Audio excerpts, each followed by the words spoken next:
The United States will let Ukraine build the very missiles America itself controls the closest, and nobody has told the company that makes them. From Berlin, that detail is the whole story. Americans hear a president promise a struggling ally the license to manufacture Patriots and call it generosity. We hear a promise made on the sidelines of a summit without financing, without a factory, and without the manufacturer's knowledge. In Europe, we have learned to read the gaps between the sentences. Here is what was actually said. On the margins of the NATO summit in Ankara, Donald Trump told Ukrainian President Volodymyr Zelenskyy that Washington would grant Kyiv the right to produce Patriot air defense missiles. We're going to give them the right to make Patriots, Trump said. We'll show them how it's done.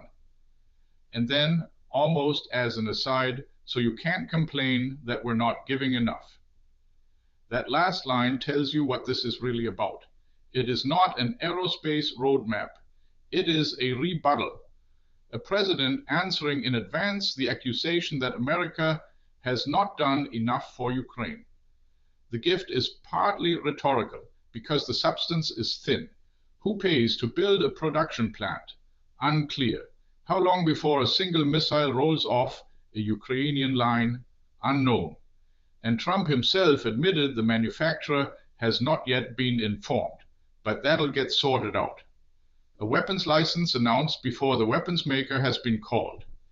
In Europe, we would file that under aspiration, not policy.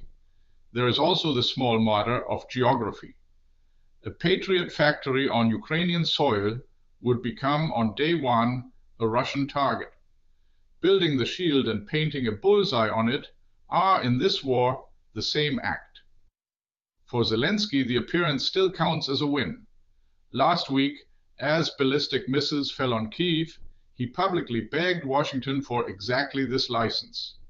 His deeper fear, as observers in Kyiv note, is not the missile shortage itself. It is being forgotten again, slipping out of the field of vision of both Washington and his European allies. This announcement, however vague, keeps Ukraine on the screen, and this is where Berlin should pay attention. The Patriot is an American system, roughly $400 million each, with interceptors up to $4 million apiece. NATO states have supplied Ukraine with the systems and, crucially, the missiles. Germany is among the most important suppliers of both. So when Washington talks about Ukraine building its own Patriots, it is quietly discussing a future where the burden shifts and where Berlin's role and Berlin's bill does not shrink. The summit in Ankara is officially about defense spending and support for Ukraine. But watch the choreography. An American president dispensing licenses like favors, extracting gratitude in real time, while the hard questions, money, time, survival, are left to get sorted out. That is the transaction underneath the generosity. Ukraine gets a headline today. Europe most likely gets the invoice tomorrow. That's the view from here. What does it look like where you are? Drop it in the comments and subscribe for the perspective American media won't give you.